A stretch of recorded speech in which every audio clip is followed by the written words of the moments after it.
बिस्मिल्लाहिर्रहमानिर्रहीम, अस्सलाम वालेकुम। दोस्तों, मैंने कई साल नफ्सियात के ऊपर खुद को बेहतर बनाने यानी कि पर्सनल डेवलपमेंट, पर्सनल ग्रोथ और ज़हनी सुकून के ऊपर ना सिर्फ पढ़ा है बल्कि तहकीक भी की है। और फिर मैं जहाँ भी अपने तजुर्बात को शेयर करता हूँ, चाहे वो मेरे पेशावराना हल्के हों या कोई आम सी गुफ्तगू हो, मुझसे एक सवाल जो बहुत ज़्यादा सुनने को मिलता है वो ये है कि ऐसा क्या करें कि लोग हमें फ़ौरन पसंद करने लगें। तो यहाँ पे अच्छी खबर ये है कि इसका कोई पेचीदा हल नहीं है, बल्कि बस कुछ छोटे छोटे से नफ्सियाती हरबे हैं इस किस्म के जो आपको दूसरों के दिल में जगह बनाने में मदद दे सकते हैं, और वो भी बहुत जल्द। तो आइए इन 10 मौसर तकनीकों की जो कि नफ्सियात के ऊपर मबनी है, इसके ऊपर बात करते हैं जो आपकी शख्सियत को मज़ीद दिलकश और पुरकशिश बना सकती हैं। आगे बढ़ने से पहले मैं आपसे दरख्वास्त करूंगा कि अगर आपने अभी तक इस चैनल को सब्सक्राइब नहीं किया तो सब्सक्राइब करके मुझे शुक्रिया का मौका दीजिए और इस वीडियो को लाइक और कमेंट करना मत भूलिएगा, इससे मुझे हौसला अफजाई मिलती है। तो आइए बढ़ते हैं और जानते हैं कि वो कौन सी 10 ऐसी नफ्सियाती तकनीकें हो सकती हैं जो दूसरों के दिलों में आपके लिए जगह बना सकती हैं। सबसे पहली तो ये है कि जब आप दूसरों से बात करें तो आप उनका नाम लें, मोहब्बत से और खुलूस के साथ। मशहूर मुसन्निफ डेल कार्नेगी ने कहा था कि किसी भी ज़बान में एक इंसान के लिए सबसे ज़्यादा मीठा और अहम लफ्ज़ उसका अपना नाम होता है। हमारा दिमाग ख़ास तौर पे इस वक्त मुतहर्रिक हो जाता है जब कोई हमें हमारे नाम से मुखातिब करता है। ये हमें महसूस करवाता है कि हम उनके लिए अहम हैं और दूसरों की नज़र में हमारी कदर है। मुझे पहले लोगों का नाम याद रखने में बहुत मुश्किल होती थी, मगर फिर मैंने एक आदत बना ली। जब भी मैं किसी नए शख्स से मिलता तो उसका नाम बार बार दोहराता, चाहे वो कोई ऑफिशियल मीटिंग होती या कोई आम सी मुलाकात हो। इसका एक फ़ायदा ये हुआ कि मुझे नाम याद रहने लगे, और दूसरा ये कि लोग फ़ौरन महसूस करने लगे कि मैं इन्हें वाकई ही अहमियत दे रहा हूँ। इसके बाद दूसरी टेक्निक ये है कि आप दूसरों के अंदाज को अपनाने की कोशिश करें, हल्का फुल्का उनको कॉपी करने की कोशिश करें। इसको हम इंग्लिश में मिररिंग कहते हैं। ये एक नफ्सियाती तकनीक है। मिररिंग के अंदर आप अपने सामने वाले शख्स का जो भी उसका अंदाज है, बात करने का अंदाज है, या वो किस तरह बैठा हुआ है, कैसे उसने टांग के ऊपर टांग रखी हुई है, वो कैसे मुस्कुरा रहा है, उसकी बॉडी लैंग्वेज कैसी है, आप उसके अंदाज को हल्का सा अपनाने की कोशिश करें। माहिर नफ्सियात जॉन बार के मुताबिक जब हम किसी के रवैये की हल्की सी नकल करते हैं तो ये दूसरों के अंदर अपनायत और सुकून का एहसास पैदा करता है। मसलन जिनसे अगर आप बात कर रहे हैं वो अगर आहिस्ता और पुरसुकून अंदाज में बात कर रहे हैं तो आप भी अपनी गुफ्तगू को नरम रखें।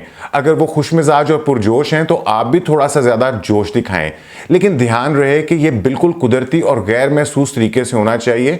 ऐसा ना हो कि आप बिल्कुल किसी मदारी की तरह उनकी हरकत को कॉपी करना शुरू कर दें।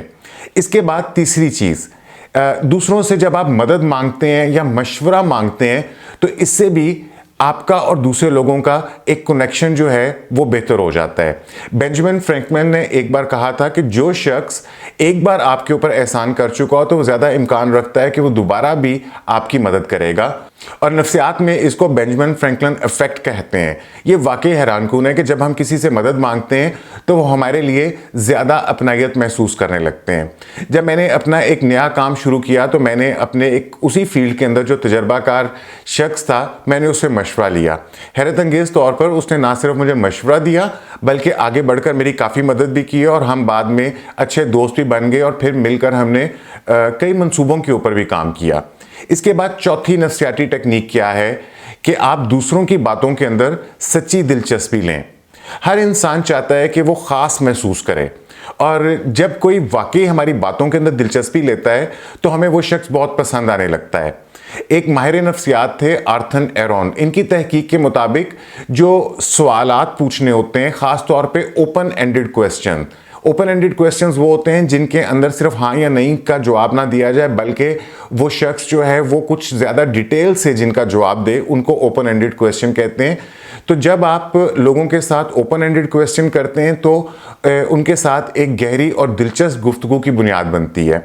मिसाल के तौर पर अगर आपकी किसी से मुलाकात हो तो आम सवाल जैसे कि आप क्या करते हैं, आपका क्या हाल है, इसके बजाय कुछ ज़्यादा दिलचस्प सवाल आप कर सकते हैं, जैसे कि आजकल आपका सबसे ज़्यादा पसंदीदा प्रोजेक्ट कौन सा है, या ऐसा कौन सा काम है जो आप ज़्यादा पुरजोश तरीके से करते हैं जिसे करके आपको ज़्यादा मज़ा आता है। ये आम रस्मी गुफ्तगू से हटकर ऐसी बातें होती हैं और ये आपकी गुफ्तगू को ना सिर्फ ये है कि ज़्यादा फ़ायदेमंद बनाती हैं, बल्कि आपको हकीकी तौर पर पुरकशिश भी बनाती हैं और आपको एक अच्छा कनेक्शन बनाने में भी मदद देती हैं।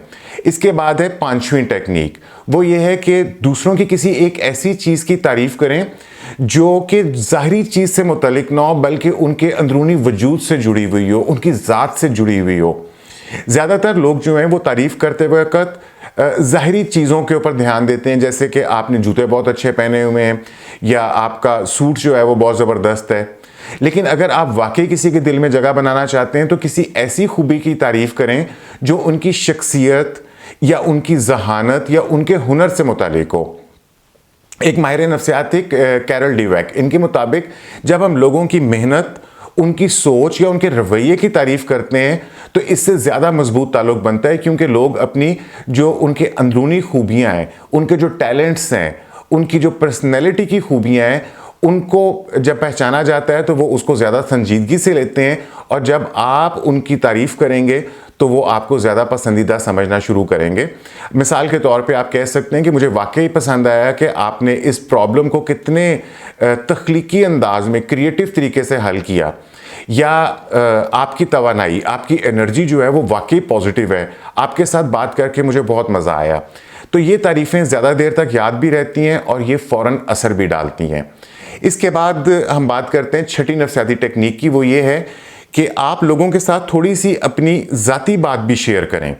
जब हम किसी से बात कर रहे होते हैं तो अक्सर ऐसा लगता है कि हमें अपनी बेहतरीन या अपनी जो बेऐब शख्सियत है वही लोगों के सामने पेश करनी चाहिए, लेकिन हकीकत यह है कि लोग हमें ज़्यादा तब पसंद करते हैं जब हम थोड़े असली होते हैं, ऑथेंटिक होते हैं और हम उनके साथ बिल्कुल रोबोटिक अंदाज में बात नहीं कर रहे होते।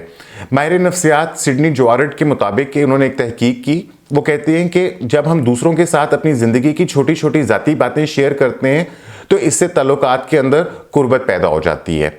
इसका मतलब ये नहीं है कि आप किसी से मिलते ही अपनी ज़िंदगी की तमाम कहानियों ने सुनाना शुरू कर दें, बल्कि एक हल्की फुल्की मज़ाहिया या दिलचस्प कहानी आप उनको सुना सकते हैं। जैसे कि मुझे एक बार गलतफहमी का सामना करना पड़ा, मैंने एक ऐसी क्लास ज्वाइन कर ली कि जो कि मेरी क्लास नहीं थी, मैं उस क्लास में चला गया और वहाँ पे एक जो है वो डिफरेंट माहौल था, तो मुझे ये शर्मिंदगी का सामना करना पड़ा, या मेरे से ये गलती हो गई, या मैं फ़लाँ जगह पे गया तो मेरे से ये बेवकूफ़ी हो गई, या आपकी कोई और ज़ाती चीज़ कि आपको कहाँ पे कैसे फ़ायदा हो गया। जब आप अपनी थोड़ी सी पर्सनल बातें लोगों के साथ शेयर करते हैं तो आप उनके लिए ज़्यादा काबिल रसाई बन जाते हैं और ये आपको दिलकश बना सकती है। ये दूसरों को ये पैगाम देती है कि आप एक खुले दिल के इंसान हैं और वो भी आपके साथ ज़्यादा आरामदेह महसूस करना शुरू कर देते हैं। इसके बाद सातवीं चीज़, जब आप लोगों से बात कर रहे हो तो आप सर को हिलाएं, जैसे कि आप उनकी बात को सुन रहे हैं। आप इसको हम इंग्लिश में नॉडिंग कहते हैं। आप सर को हिलाएं, आंखों से रब्ता करने की कोशिश करें, आंखों के जरिए पैगाम रसानी करें। माहिर नफ्सियात डॉक्टर अल्बर्ट कहते हैं कि हमारी गुफ्तगू में अल्फाज से ज़्यादा जो हमारे गैर लफ्ज़ी इशारे होते हैं, जिनको हम नॉन वर्बल क्यूज़ कहते हैं, जो हमारी बॉडी लैंग्वेज से ज़ाहिर हो रहे होते हैं, ये ज़्यादा असरअंदाज होते हैं। जब आप किसी की बात सुनते हैं और सर हिलाते हैं तो ये इस बात का इशारा होता है कि आप वाकई ही इनकी बात को समझ भी रहे हैं, सुन भी रहे हैं। इनके साथ साथ आंखों से एक मुनासिब रब्ता रखना ये भी बहुत ज़रूरी है। बस ऐसा ना हो कि जब आप किसी के साथ आंखों से रब्ता कर रहे हो तो उनको ये महसूस नहीं होना चाहिए कि आप उन्हें घूर रहे हैं। हल्की सी मुस्कुराहट रखें, सर हिलाएं, आंखों से रब्ते का इंतजाज रखें। ये दूसरे को एहसास दिलाता है कि आप वाकई इनकी बात में दिलचस्पी ले रहे हैं और यही चीज़ आपको ज़्यादा पसंदीदा भी बना देती है। इसके बाद आठवीं टेक्निक है, इसको हम कहते हैं 2 दफ़ा हाँ करना और 1 दफ़ा ना करना। ये टेक्निक मैंने एक जगह पढ़ी थी, ये गुफ्तगू को ज़्यादा मस्बत बना देती है। इसका उसूल ये है कि जब भी आप किसी से बात कर रहे हैं और कोई इख्तलाफ करें तो आप इख्तलाफ करने से पहले 2 मुस्बत जुमले, यानी कि जिसमें आप उनको अप्रिशिएट कर सकें या जो जिनको हम पॉजिटिव जुमले कह सकते हैं, वो आप उनके साथ पहले करें और फिर नरमी से जो आपकी राय है जिसके अंदर आप इख्तलाफ कर रहे हैं वो पेश करें। मसलन अगर कोई दोस्त किसी आइडिया पर काम कर रहा है जिससे आप मुकम्मल तौर के ऊपर मुत्तफिक नहीं है, तो बजाय फ़ौरन उसको नो कह देने के, नहीं कहने के, आप कह सकते हैं कि मुझे वाकई तुम्हारा जोशो खरोश पसंद आया और तुमने इसके ऊपर काफ़ी मेहनत की है हो सकता है कि अगर हम इसमें थोड़ी सी तब्दीली कर लें तो ये मज़ीद बेहतर हो सकती है। तो इस तरह आपने 2 दफ़ा उसको तारीफ़ कर दी, 2 दफ़ा उसको अप्रिशिएट कर दिया या पॉजिटिव बात की, और तीसरी दफ़ा के अंदर आपने अपना जो कॉन्फ्लिक्टिंग आइडिया है वो आपने बताया। तो ये तरीका जो है वो नेगेटिविटी बाइस जो होता है इसको कम कर देता है, कि यानी कि लोग आपसे डिफेंसिव नहीं होंगे बल्कि वो आपकी बात को ज़्यादा ध्यान से समझेंगे। हमारा दिमाग मनफी बातों के ऊपर ज़्यादा ध्यान देता है, और मस्बत जुमले जब हम उसमें शामिल कर लेते हैं तो हमारी गुफ्तगू का मजमूई तासुर जो है वो बेहतर हो जाता है, और इससे भी लोग आपको ज़्यादा पॉजिटिव समझना शुरू कर देंगे। और इसके बाद 9वीं नफ्सियाती टेक्निक ये है कि दूसरों के जज्बात जो हैं उनको दोहराएं। इसको हम कहते हैं एम्पैथी इन एक्शन। माहिर नफ्सियात कॉरल रॉजर्स के मुताबिक जब किसी को महसूस होता है कि इसकी बात को सुना और समझा जा रहा है तो इसके दिल में बोलने वाले के लिए खुद ब खुद पसंदीदगी पैदा हो जाती है। मसलन अगर कोई आपसे ये कहता है कि मेरी नौकरी में बहुत दबाव है और मैं वाकई थका हुआ महसूस कर रहा हूँ, तो आम रद्द अमल कुछ यूँ हो सकता है कि हाँ ये तो आजकल सबके साथ ही हो रहा है। और जब आप इस तरह कहते हैं तो जिससे दूसरे सुनने वाले को ये लगता है जैसे उसके जज्बात जो हैं उनको रद्द किया जा रहा है। लेकिन अगर आप इस तरह कहते हैं कि हाँ मैं समझ सकता हूँ कि काम का दबाव कभी कभार बहुत ज़्यादा हो जाता है, तुम्हें वाकई ही ब्रेक लेने की ज़रूरत है, इससे आप एक उसके साथ एक हमदर्दी का जाविया इख्तियार कर रहे हैं, और आप उसके जो भी उसने कहा है उसके अंदर आपकी एक दिलचस्पी जो है वो शो हो जाती है। जब आप दूसरों के एहसासात को पहचानते हैं और उनका एहतराम करने लगते हैं तो वो फ़ौरन आपके साथ एक कनेक्शन इस्टेब्लिश कर लेते हैं। और इसके बाद मैं बात करूंगा 10वीं टेक्निक की, वो ये है कि दूसरों के ऊपर हमेशा एक मस्बत तासुर छोड़ने की कोशिश करें। माहिर नफ्सियात डैनियल कहन कहती हैं कि इसको हम कहते हैं पीक एंड रूल। ये एक नज़रिया है जिसके मुताबिक हम किसी भी तजर्बे को इसके बेहतरीन लम्हे के ऊपर इख्तिताम के लिहाज से याद रखते हैं। तो यही उसूल हमारी मुलाकातों पर भी लागू होता है कि अगर आप किसी के साथ मस्बत और खुशगवार तरीके से अपनी गुफ्तगू का इख्तिताम करेंगे तो वो आपको हमेशा अच्छे अल्फाज में याद रखेंगे। मसलन जब आप किसी से रुखसत हो रहे हो, अपनी गुफ्तगू को ख़त्म कर रहे हो, तो आम जुमले के आपसे अच्छा लगा मिलकर के बजाय आप कुछ ज़्यादा मखसूस और खुशगवार बात कर सकते हैं कि मुझे तुम्हारे नए प्रोजेक्ट के बारे में सुनकर बहुत मज़ा आया और मैं वाकई चाहता हूँ कि ये कामयाब हो। ये आखिरी अल्फाज दूसरे के ऊपर एक मस्बत असर छोड़ेंगे और आपकी शख्सियत को मज़ीद दिलकश बना देंगे और लोग आपके साथ ज़्यादा बेहतर कनेक्शन रखना पसंद करेंगे। तो आखिर में कहूँगा कि असल में जो जादू है वो आपकी तवज्जो और आपके खुलूस के अंदर है। ये तमाम जो नफ्सियाती टेक्निकें मैंने आपको बताई हैं बज़ाहिर तो छोटी छोटी लगती हैं, मगर इनके पीछे गहरी नफ्सियात छुपी हुई है। और असल बात यह है कि लोग इन अफराद को ज़्यादा पसंद करते हैं जो अच्छे सुनने वाले होते हैं, जो खुलूस का मुजाहरा करते हैं और दूसरों की इज़्ज़त करते हैं।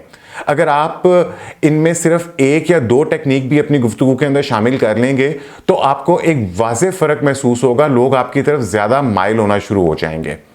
तो फिर आप भी अपनी गुफ्तगू के अंदर इन टेक्निक्स का इस्तेमाल करें। अगली बार जब आप किसी से गुफ्तगू करें तो इन नफ्सियाती हरबों को आजमाएं, और क्या मालूम हो सकता है कि आप किसी ऐसे शख्स से मिलें जो आपका बेहतरीन दोस्त बन जाए।